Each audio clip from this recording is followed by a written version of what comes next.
Okay, all right, now, the last thing in chapter 9, I guess the last thing for the class really is interaction effects with these modeling interaction effects in regression models. And just to introduce this, they talk about the polarization factor. Basically, you have people that, you've heard the phrase low information voter, high information voters. The idea here is that there are some Republicans out there and there are some Democrats out there that don't have a very strong grasp of politics. And so they're really uncertain of what the Republican Party is all about or the Democratic Party is all about. So when we ask their opinion on issues that should divide Republicans and Democrats, low information Republicans and low information Democrats, they often get it wrong. A low information Democrat might say something that's rather Republican because he or she doesn't really know what the correct Democratic stance is on an issue or the Republican stance is on an issue.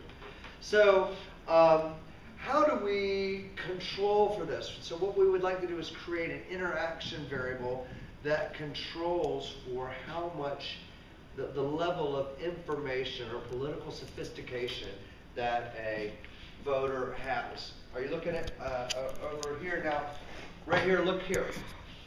So we can sort of model this, and we can see how this would work out by, I'm on page 190 if you're following along. I'm going to analyze, compare means, and we can put the Republican feeling thermometer in here, and we can, wait a minute.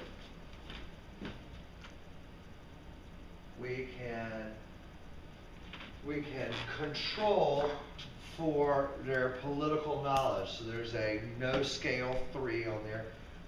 Remember, we got to put the control variable in first when it comes to means comparisons. You're just going to have to know that. Excuse me.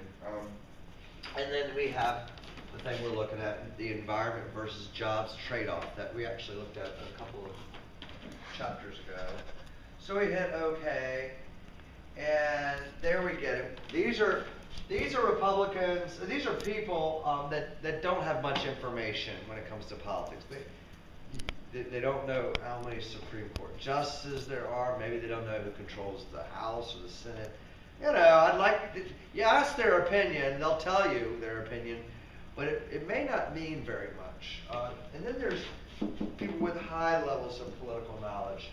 So if we look at low political knowledge, you can see that the difference between environment and jobs is about 5 percentage points, 49.5, 54.9, okay, 5.4.